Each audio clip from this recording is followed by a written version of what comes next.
दोस्तों, जैसे आजकल हम लोग देखते हैं काफ़ी लोग जो है समाज कार्यों में लग गए हैं।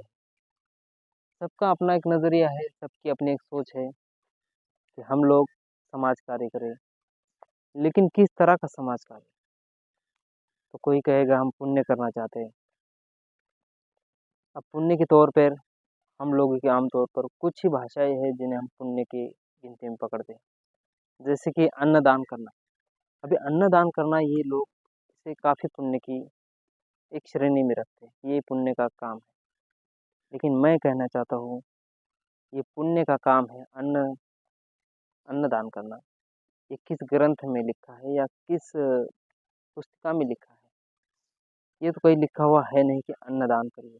अगर होगा भी तो वो वे ग्रंथ नहीं होंगे, जैसे वेद, गीता, ये ग्रंथ नहीं हो सकते। वो होंगे तो किसी छोटे मोटे लोगों ने लिखे हुए, किसी छोटी सोच के बोल सकते ऐसे लोगों ने लिखे हुए कुछ ग्रंथ, कुछ पुस्तिकाएं होगी जिनमें ऐसा लिखा हो सकता है कि अन्नदान करिए और अन्नदान ही सर्वश्रेष्ठ दान है। लेकिन मैं कहना चाहता हूँ अन्नदान सर्वश्रेष्ठ दान है, ये हम लोग जब भी करते हैं तो पुस्तिका में देख के नहीं करते। हम लोग तो अपने मन से करते हैं, अपने दिल से करते हैं। सोचते हैं कि किसी के पेट में दो निवाला जाए तो ये अच्छा हो जाएगा।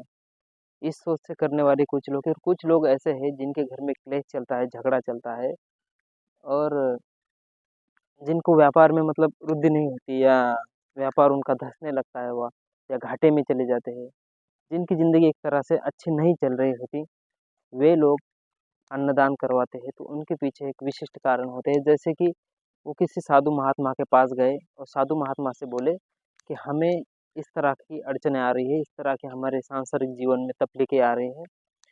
इन तकलीफ़ों के बेस पे वो साधु महाराज जो भी लोग होते हैं उनको जब सजेस्ट करते हैं कि आप ऐसा कीजिए कि आप जो है आप जानवरों को खाना खिलाइए, आप जो है अभी इंसानों को, इतने इतने ब्राह्मणों को, या गली मोहल्ले में कई गरीब लोग रहते होंगे वहाँ जाके खाना बांटिए, अन्नदान करिए। तो जब इस तरह का अन्नदान वो लोग करते हैं तो ये अन्नदान दिल से किया हुआ नहीं हो सकता। ये तो मैं क्या, आप कोई भी बोल सकता है कि इस तरह का अन्नदान को आप अन्नदान नहीं बोल सकते। ये अन्नदान हो ही नहीं सकता है। ये किस तरह का अन्नदान? जब आपके घर में क्लेश चल रहा था, जब आपके जीवन में अड़चनें आई, तब जाके आप लोग अन्नदान की तरफ आ रहे हैं। तो मैं इसे पुण्य पुण्य की श्रेणी में तो बिल्कुल नहीं पकड़ता, और ना ही इसे मैं दिल से किया अन्नदान मान सकता हूँ, क्योंकि वो लोग तो अपने जीवन में अड़चनें आ रही है, इस वजह से अन्नदान कर रहे हैं। तो इन जैसे लोगों को आप पहचानिए। और मैं तो बोलता हूँ ऑलरेडी परमात्मा जो है हर किसी को अपनी अपनी सोच देता है। देखिए अभी गांव में जैसे कोई होता है ऐसा व्यक्ति जो धनवान है, अच्छा खासा पैसा है, लोगों के कभी अड़चन में आता नहीं, ऐसे काम नहीं आता, मतलब इस तरह के लोग गांव में भी हैं। जब उनके घर में क्लेश बढ़ता है, झगड़े बढ़ते हैं, जब उनके सांसारिक जीवन में कुछ अड़चनें बढ़ती है, तब जाके ये लोग जब अन्नदान करवाते हैं तो हम लोग सोचते हैं अरे ये अन्नदान करवा रहा है, बड़ा अच्छा आदमी है। ये तो हम तो सोचते थे बुरा आदमी है साला, कभी हमको 1 रुपए की मदद नहीं किया। लेकिन वो ऐसा 1 बार करे, 2 बार करे, 3 बार, ऐसे 4 बार, अगर साल में 5-5 बार अन्नदान करने लगे, तो आप लोग तो उसे एक सज्जन आदमी ही मान लेंगे। सज्जन क्या, उसे तो भगवान मान लेंगे। भले ही इससे पहले वो व्यक्ति क्या कर रहा था, क्या नहीं, आप भूल जाएँगे। आम तौर पर सभी भूलेंगे, सबको ऐसा लगेगा कि भई ये आदमी अभी सुधर गया है, अभी तो ये आदमी अच्छा आदमी हो गया है। लेकिन दोस्तों, ऐसे लोगों की एक ख़ासियत होती है, जैसे इन लोगों के घर का वो क्लेश, वो अड़चन, वो जो भी तकलीफ़ थी उनको, जो भी बीमारियाँ, ये जब भी उनको मतलब इन बीमारियों से, इन अड़चनों से जब छुटकारा मिल जाता है, जब उनकी तकलीफ़ें ख़त्म हो जाती हैं, तब वे लोग धीरे-धीरे उसी लाइन पे आते हैं जिस लाइन पे वो पहले चल रहे थे। हाँ, अभी वो लोग दिखावा ज़रूर कर सकते हैं कि हम लोग अभी अन्नदान कर रहे हैं, हम लोग अभी अच्छे रह रहे हैं, टीका-वीका लगाएँगे, माला उनके गले में पड़े रहेंगी। शराब पीते थे तो बोलेंगे नहीं, नहीं हम शराब नहीं पीते। ऐसे गाँव में सब ढिंढोरा पीटेंगे, लेकिन अकेले में वो लोग भी शराब पिएँगे। वे लोग धोखा करना शुरू कर देते हैं फिर, आजू-बाजू वाले लोगों से, जो भी रिश्तेदार हो, नाते-संबंध हो, उनसे धोखा करना चालू कर देते हैं, और अकेले में जो है वही अपने जैसे वो पुराने थे वैसे ही रहते। हाँ, जब तक उनको वो उपाय सुझाया गया था कि अन्नदान करना है, भगवान के उपवास रखने हैं, तब व्यक्ति वाक़ई मन से कर रहा था। लेकिन उसके पीछे भी उसका लोभ था कि उस व्यक्ति का इस तरह का लोभ है कि जैसे मैं ऐसा करूँगा, भगवान की पूजा पाठी करूँगा, अन्नदान करूँगा, उपवास रखूँगा तो मेरा भला हो जाएगा, मेरे घर में जो भी अड़चन है उन अड़चनों को लगभग मतलब विराम मिल जाएगा। वे सोचता है ऐसे, इसीलिए वो आस्था दिखाता है, आस्था से भगवान को मानता है। वो तब तक के लिए है, जब उसकी अड़चनें खत्म हो जाएगी वो व्यक्ति दिखावा करेगा, मात्र दिखावा। ऐसे काफ़ी व्यक्ति, काफ़ी लोग आपके गाँव में भी होंगे, सिटी में जहाँ पे आप रहते हैं, गली मोहल्ले में इस तरह के लोग ज़रूर होंगे। आप देख सकते हैं जो लोग चंदन का टीका-वीका लगाते हैं, गले में माला पहनते हैं, बातें तो बड़ी-बड़ी करते हैं लेकिन असलियत में अगर आप उनकी दुकान पे चले जाओ, तो वहाँ आपको उनका असली रूप दिखाई दे सकता है कि वहाँ वे लोग किस तरह अपने नौकरों से बात करते हैं, अपने जो नीचे लोग हैं, उनके हाथ के नीचे काम करने वाले, उन लोगों से वो किस तरह से बात करते हैं, अपनी बीवी से वो लोग किस तरह से बात करते हैं। और जब वे गाँव में घर पे वापस आ जाते हैं, दुकान-वुकान सब निपटा के, तब जाके वे लोग किस तरह का स्वभाव रखते हैं, इसमें आपको डिफ़रेंस पता चल सकता है। नहीं तो आप करके देखिए, इस तरह के व्यक्ति हर किसी कॉन्टैक्ट में एक ना एक तो होता ही है। अभी वे लोग जो है ऐसा दिखाते हैं कि हम जो है पूरे भगवान के मतलब पुजारी हो गए, हम तो पूरे भक्ति हो गए अभी। अभी तो उसके बिना कुछ है ही नहीं हमारा। तो ऐसे व्यक्ति के साथ एक प्रयोग करना चाहिए दोस्तों, सीधी-सी बात, इनसे मतलब पैसे ले लेने चाहिए उधार, उधार के तौर पे इनसे पैसे माँग लीजिए, 500 हज़ार रुपए कुछ भी माँग लीजिए, जिस तरह का व्यक्ति होगा, जिस तरह का उसका व्यक्तिमत्व होगा, जितनी उसकी औकात होगी, उस हिसाब से 500 या 1000 रुपए माँग के देखिए, अगर ये वाक़ई में लोगों के एक टाइम अड़चन समझने वाला व्यक्ति है। हाँ, अभी आप उसको 4-5 लोगों के बीच में पैसे अगर माँगोगे, तो हो सकता है वो आपको दे भी दे, क्योंकि वहाँ पे उसकी एक बोलते हैं ना उसका हवा बना रहता है कि ये यहाँ पे मैं जो है धार्मिक व्यक्ति हूँ, मैं जो पुण्यवान व्यक्ति हूँ, मैं भक्त टाइप का स्वभाव का व्यक्ति हूँ। तो वहाँ पे वो आपको 4-5 लोगों के बीच में अगर आप उसको खड़े होते हुए माँगेंगे कि 500 हज़ार रुपए दो, तो ज़रूर दे सकता है, लेकिन उसे अकेले में मिलिए और कहिए, अड़चन ज़्यादा कुछ मत बताना, अड़चन थोड़ी ही बताना कि थोड़ी बहुत अड़चन है, मेरे को भाई 1000 या 2000 जैसा व्यक्ति होगा 5000 10,000 माँग के देखिए। अगर उसने दिए, तब भी आप धोखे में मत पड़िए कि अभी ये व्यक्ति वाक़ई में मतलब भगवान का रास्ते पे चलने वाला है, ऐसा नहीं। अभी आप फ़िलहाल तो देखिए, वो 5-6 महीने तक उसके पैसे वापस मत कीजिए, बल्कि उसके फ़ोन उठाना बंद कर दिए। उसके बाद आप देखिए उस व्यक्ति का क्या उसी तरह का आपके साथ व्यवहार रहता है, जिस तरह का वो व्यक्ति पहले दिखाता था, मैं भक्ति टाइप का आदमी हूँ, स्वभाव का आदमी। हो सकता है वो आपको जब भी मिले गाली-वाली दे दे, भड़क जाए आपके ऊपर 1000 या 500 रुपए के लिए। ऐसा आप करके देखिए। तो इन तरह के जितने भी इस तरह के व्यक्ति जो भी आपको दिखते हैं, आपके गाँव में आस-पास रहते हैं, इसे आप पहले तो धार्मिक कहना बंद कर दीजिए। ये लोग धार्मिक नहीं, ये लोग ढोंगी हैं। जिसे पाखंड बोलते हैं, हम हिंदू धर्म में जिस चीज़ को पाखंड बोलते हैं, यही वे लोग हैं। कि जैसे कि यही लोग हैं भक्ति टाइप वाले जो भी दिखाते हैं नाटक करके। असलियत में इनको भी खुद भरोसा है नहीं भगवान पे, लेकिन ऐसे दिखाते हैं, हम बहुत ही भक्ति मार्ग पे लगे हुए व्यक्ति हैं। ऐसे व्यक्तियों को आप लोगों ने पूछना चाहिए। मैं बोल सकता हूँ एक देखिए आप चीज़ पूछ के देखिए ऐसे ढोंगी स्वभाव के जो भक्ति टाइप के लोग हैं, इनसे पूछिए आपने ऐसा क्या बुरा काम कर रहे थे इतने दिन ज़िंदगी में कि अचानक से आप जो है कूद गए? क्योंकि एक दिखावे वाला जो धार्मिक व्यक्ति होता है, वो व्यक्ति एक्चुअल में जो है ना बुरा होता है। जिसने आधी ज़िंदगी बुरे चिड़-चिड़ में, गुस्से में, इसमें ही निकाली होती है, तब जाके उसने वो ढोंग लिया होता है ताकि लोगों को लगे कि अभी मैं वैसा व्यक्ति नहीं हूँ। क्योंकि कुछ लोग ऐसे लोगों को फिर इग्नोर करने लगते हैं, दूर करते हैं अपने से और ऐसे व्यक्तियों को फिर ढूँढ लेना पड़ता है कि हम अभी सुधर गए हैं, हम मालाएँ डाले हैं, हम टीका लगा के घूमते हैं, हम भगवान को नारियल फोड़ने को जाते हैं, दर बुधवार, दर सोमवार महादेव का स्टेटस लगाने वाले लोग, इन लोगों को भी इसी गिनती में पकड़िए, आप ढोंगी लोगों को ही गिनती में पकड़िए, जो हर सोमवार को महादेव जी का स्टेटस लगाते हैं। हर गुरुवार को, हर शुक्रवार को साईं बाबा, ये देवी, वो भगवान, ये जो इस तरह का व्हाट्सएप पे भी स्टेटस लगाते हैं, ये लोग भी उन्हीं ढोंगी व्यक्तियों में से हैं, जिन्होंने अपनी लगभग पूरी ज़िंदगी जो है गलत तरीके से जी है। गलत मतलब अभी सामाजिक दृष्टि से वो गलत ही है। जिन्होंने लोगों ऐसा सोचे कि लोगों का खून चूसा है, अपने पास वालों का बोलिए या अपने साथ वालों का या सगे संबंधियों का या फिर अपने नौकरों का या अपने हाथ के या बेईमानी की है या कुछ ना कुछ इनने जीवन में कुछ तो ऐसी बेईमानी की है, अपने पति के साथ, अपनी पत्नी के साथ या किसी के भी साथ, जिस वजह से ये भगवान के रास्ते पे आए या भक्ति के रास्ते पे आए। लेकिन ये फिर भी पूरे रास्ते पे नहीं आए। ये कुछ दिन की बात होती है, ये लोग पहन के बैठ जाते हैं, उसी तरह से स्वभाव दिखाने लगते हैं कि अब हम जो है सुधर गए, अब हम उस तरह के व्यक्ति नहीं है। देखिए हमारे घर में 50 तरह के भगवानों के फोटो है, देखिए हमारे घर में, मतलब दिखाते रहते हैं कि हम अच्छे हो गए। बस आपको मिलेंगे तो बातें बोलना चालू कर देंगे कि अभी सोमवार को मैंने भंडारा रखा था, अभी गुरुवार को इस भगवान के मंदिर होके आया मैं।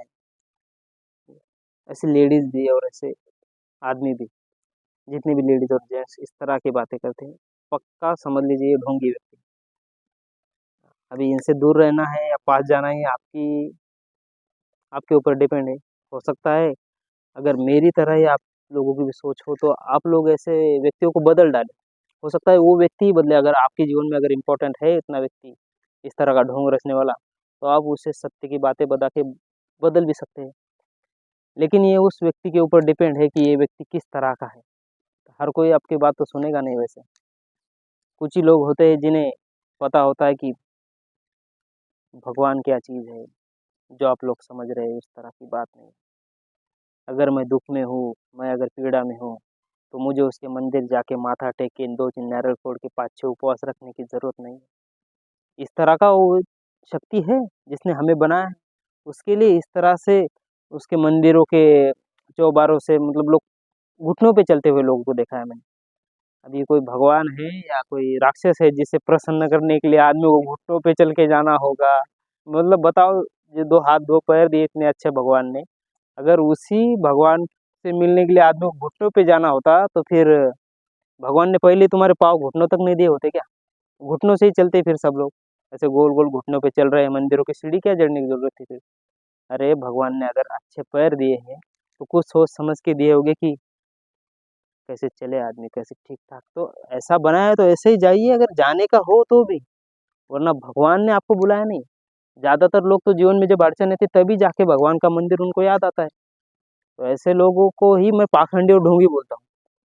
यही लोग हैं ढोंगी और यही पाखंडी, इन्हें पहचानिए आप लोग। ये आपके आजू बाजू में रहते हैं, लेकिन ढोंग बहुत सारा करते हैं। खासकर स्टेटस लगाने वालों के लिए भी यही बात है, क्योंकि आज के नए ज़माने के धार्मिक व्यक्ति पाखंडी और ढोंगी उभर के आ रहे हैं, जो सिर्फ सोमवार को स्टेटस लगाएंगे और फिर जो है रविवार को रविवार को चिकन खा के सोमवार को स्टेटस लगाएंगे। क्योंकि आज तो संडे, आज तो पार्टी बनी है, कल सुबह ओम नमः शिवाय का स्टेटस लगा देंगे। लेकिन इस तरह का पाखंड करके इन लोगों को कुछ नहीं मिलने वाला। असली धर्म की तरफ चलना चाहिए। असली जो चीज़ है, जो सत्य सनातन हिंदू धर्म है, इस तरफ आना चाहिए। देखिए, सनातन धर्म का मतलब है सबसे पुराना। अगर सबसे पुराने की बात होती है तो उस समय मंदिर भी नहीं थे भाई। मंदिर भी लोगों को जब समझ आई, धीरे धीरे लोगों ने देखा, उस तरह से बनाए, तो ये तो सनातन धर्म है मंदिरों से भी पहले का। अब मंदिर इसके प्रतीक है, क्योंकि वहीं से हमें जो भी थोड़ी बहुत सीख मिलती है, लोग बुरे करने से बच जाते हैं। लेकिन मंदिर सोमवार को ही जाना, ये ऐसे ही, मतलब आप लोग अड़चन में जब, भगवान का दिन नहीं हो सकता कोई कि महादेव के मंदिर में सोमवार को ही जाएंगे, इस तरह की बातें तो नहीं हो सकती कम से कम हमारे धर्म में। इतनी कॉमन सेंस तो हर किसी को होनी चाहिए। लेकिन लोग लग पड़े सोमवार का स्टेटस लगाने में, बुधवार को यहाँ जाने में, रविवार को चिकन मटन खा के दारू वारू पी के मस्त मजा मारने में, फिर दूसरे दिन देखेंगे टीका वीका लगा के घूम रहे घर में। इस तरह के ढोंगी व्यक्तियों से मैं कहना चाहता हूँ, आप लोगों का ये ढोंग सबको दिख रहा है, आजू बाजू वालों को मालूम भी होता है। क्योंकि जब असली बात आती है, जब आपको आचरण की बात आती है, जब आपसे मुँह से गाली निकल जाती है, जब आपके मुँह से सामने वालों को माँ बहन वाली गाली निकल जाती है, उसी वक्त वो आपका टीका और वो आपकी गले में डाली हुई माला किसी 2 कौड़ी की नहीं रह जाती। 2 कौड़ी की नहीं रह जाती उस टाइम। देखिए नहीं तो अभी सज्जन व्यक्ति तो बहुत सारे ऐसे हैं, इनके घर पे जाके ज़रा झगड़ा करके देखिए इनसे। फिर ये जो गाली बकेगी 101, फिर मंत्र राम वाम सब भूल जाएँगे, फिर 101 गालियाँ मिलेगी आप लोगों को। वो गालियाँ देखिए फिर।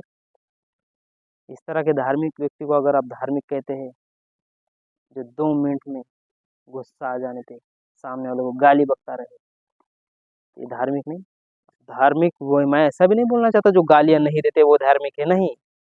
अगर आप बोल रहे हैं मैं धार्मिक व्यक्ति हूं, आप अगर ऐसा आचरण दिखा रहे हैं कि आप धार्मिक व्यक्ति है, तो ऐसा स्वभाव भी आपका होना चाहिए, वरना आप कैसे धार्मिक है? किस तरह के धार्मिक व्यक्ति है आप लोग? आप लोगों को उस तरह का स्वभाव दिखाना चाहिए, नहीं सिर्फ बोलने। गीता में ऐसा लिखा है,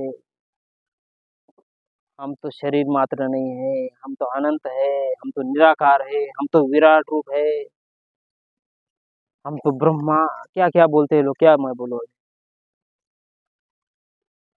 हमें तो भगवान का अनुभव हुआ है, इस तरह के भी कुछ लोग हैं जो कहते हैं हमें तो भगवान का अनुभव हुआ है। भगवान का अनुभव तुम्हें हुआ है? काफी बढ़िया बात है भाई, भगवान मिलने आ गए। देखो ये मतलब भारत की जनता जो 33 कोटि बोलते हैं उससे बढ़ गई अभी, लेकिन ये पूरी दुनिया की जनता में से एक ही व्यक्ति है जिन्हें भगवान मिलने आए। हाँ, हम सो रहे थे, फिर हमने आँख खोल के देखी, भगवान हमारे बाजू में खड़े थे, तब से हम धार्मिक हो गए, हमें अनुभव आ गया। ये तो हर व्यक्ति के साथ हो रहा है, फिर तो भगवान को मतलब टाइम ही नहीं मिल रहा होगा कि कितने सारे सज्जन और कितने पंडित ज्ञानी लोग बैठे हैं जो गले में माला और टीका डाल के बैठे हैं। नहीं भाई, हमें जो अनुभव हुआ है तुम्हें नहीं पता है किस तरह का अनुभव है। ऐसा क्या अनुभव हो गया तुम्हें? नहीं, हम सोए थे, घर की कुंडी बजी, हमने देखा तो पार्वती और शंकर और उनका एक छोटा बच्चा गणेश लेके आए थे साथ में, कार्तिकी पीछे से चिल्ला रहा था, हमने देखा उनका सारा परिवार। तो चले क्यों नहीं गए फिर उनके साथ में? हाथ पकड़ना था। बताओ, किसी को भगवान मिले और वो व्यक्ति फिर भी इधर ही रहे क्या? ये जिंदगी अगर इतनी दुख भरी जिंदगी है, ये है नहीं अच्छी है, लेकिन फिर भी अगर इतनी दुख भरी नर्क है ये पृथ्वी, तो आपको भगवान मिलने आने पर आप लोग क्या करेंगे? उनसे अपने अड़चनों का मतलब बखान लेके बैठेंगे, मेरे को ये तकलीफ है, उनका हाथ पकड़ के बोलेंगे चलिए मैं भी आपके साथ आता हूँ, मुझे नहीं रहना है यहाँ पे, भगवान मिलने आया भाई। लेकिन ये लोग है ऐसे कुछ बताते हैं, हमें जो अनुभव हुआ है तुम्हें नहीं पता है किस तरह का अनुभव है, तुम नहीं समझ सकोगे भगवान की परिभाषा क्या है। ठीक है, आप लोग की समझ काफी ज्यादा लगती है कि अगर आपको भगवान मिलने आ रहे हैं अंधेरे में और उजाले होने पे गायब हो रहे हैं, सुबह देखा तो फिर पता नहीं कहाँ चले गए हमारे भगवान। तो आप लोग तो भगवान को बदनाम कर रहे हैं कि ये आदमी को गायब हो जाता है फिर दोबारा मिलता भी। ऐसे भगवानों के चक्कर में मत पड़े और ऐसे पाखंडियों को पहचानिए जो अपने आप को कह तो रहे धार्मिक, लेकिन आचरण है उनका अभी भी वही जो पुराना था। ऐसे धार्मिकों को जरा मुंह पे बोलना शुरू कर दीजिए कि क्या है तेरे आचरण में। वरना आप एक काम कीजिए, आप लोग ये भगवत गीता उठाइए और एक बार अच्छे से पढ़ लीजिए। माना कि कुछ लोग हैं जो कहते हैं धर्मों के इतने भी डीप में नहीं जाने का, लेकिन अगर भगवत गीता आप एक बार पढ़ लेंगे तो कम से कम उस सामने वाले को आप जवाब दे पाएंगे, जो पाखंड से धार्मिकता दिखा रहा है उसको आप इतना जवाब जरूर दे पाएंगे, भाई तू जो बोल रहा है ना ये भगवत गीता में नहीं लिखा हुआ। वरना वो कुछ भी बात पे ले जाता है कि ऐसा है, वो भगवत गीता में ऐसा लिखा है, तो चींटियों को खाना खिलाना चाहिए, भगवत गीता में ऐसा लिखा है। अब बताओ, जो भगवान श्री कृष्ण ने मतलब इतने युद्ध युद्ध बना दिया लास्ट लास्ट में, इतने सारे कौरवों का नाश कर दिया, वो भगवान चींटियों को खाना खिलाने पे वो भगवत गीता में लिखेंगे क्या उनके पास? बताओ साला, ऐसे ऐसी सोच रखते हैं लोग कि भगवत गीता में चींटियों को खाना खिलाने लिखा है। अरे चींटियाँ उनके लिए भगवान ने पहले से खाना रेडीमेड निर्मित करके रखा है, तुम नहीं डालोगे तो भी उन चींटियों को खाना मिलने ही वाला है भाई। लेकिन इस तरह की बातें भगवत गीता में नहीं लिखी हुई, कम से कम, वरना दिखा दे मुझे भी कोई। इसलिए मैं कहता हूँ जिन लोगों को ऐसे पाखंडियों से गुस्सा आता है, कम से कम उन्होंने खुद तो भगवत गीता जरूर पढ़नी चाहिए, ताकि उन लोगों को पता चले भाई जिस तरह की तुम सोच रखते हो इसी तरह का धर्म है। ना कि इन पाखंडियों को, जो पाखंडी कह रहे हैं कि चींटियों को खाना डालो, कुत्तों को रोटी फेंकने से तुम्हारा मंगल हो जाएगा। अरे किस तरह की बातें करते हैं? डालो कुत्तों को खाना, डालो चींटियों को शक्कर के दाने, कोई प्रॉब्लम नहीं है। लेकिन ऐसा भगवत गीता में कहीं भी लिखा हुआ है नहीं, ये अच्छे काम है जरूर करने चाहिए, जिसको करना का इच्छा होगा वो करे। लेकिन इस तरह की बातें फैलाना कि हिंदू धर्म में इस तरह की बातें लिखी हुई, तो ऐसा नहीं लिखा हुआ है। तुम लोग कुछ भी ऐसे मतलब नई नई बातें लिख के ऐड मत किया करो कि ऐसा लिखा है। तो जो पाखंडी लोग हैं माला डाले हुए, टीका लगाए हुए, इन्हीं से ये प्रश्न है मेरा कि तुम लोग बिना भगवत गीता पढ़ लो, उसके बाद बोला करो तुम लोगों ने भी अपने गुरुओं का, जो भी आप लोगों का संगठन बना होगा उसमें जो प्रमुख होगा, जो बड़बड़ करता रहता है, उसकी बातें सुन ली बस, आप कीर्तनों में गए, आप सत्संगों में गए, उनकी बातें सुन ली, आप लोगों ने भगवत गीता का पहला पन्ना भी नहीं उल्टा, बस वो चित्र देख के, वो अर्जुन बैठे हैं और वो घोड़े पे, वो रथ पे बैठे कृष्ण, उसको ही दर्शन ऐसा लेके रख दिया है मंदिर में, जो घर में छोटा मंदिर होता है बस। उसके अलावा फिर रोज एक एक श्लोक पढ़ रहे हैं, ये कैसे? आप लोग को ये धर्म का मतलब समझ में नहीं आ रहा है? सीरियस होके पढ़िए, एक दिन में निपटा दीजिए। क्या इतना टाइम नहीं कि आप लोग 3-3 घंटे तक पिक्चर देख सकते हैं? और तो एक एक बार बैठ गए टीवी के सामने तो सीरियल से फिर उनका मन नहीं हटता, खाना बने ना बने। लेकिन आप लोग भगवत गीता का एक एक श्लोक पढ़ना चाहते हैं, क्योंकि इससे क्लेश दूर होगा घर का, स्वामी जी ने बताया है, भगवत गीता पढ़ो। इस तरह से मतलब गुनगुना पानी की तरह मत, जरा उबलिए, जरा ठंडा ठंडा क्या हो रहा है, पूरा ही गर्म हो जाइए। एक दिन में वो भगवत गीता उठाए पढ़ लीजिए, बात खत्म। अरे आप लोग भी फिर बोल पाएंगे, वरना इस तरह का पाखंड करने की आपने कोई जरूरत है नहीं। डालो गले में माला और लगाओ फिर चंदन का टीका, इस तरह से तो आप लोग सिर्फ दिखावा कर रहे हैं। असलियत में आप लोगों में कुछ परिवर्तन आता नहीं।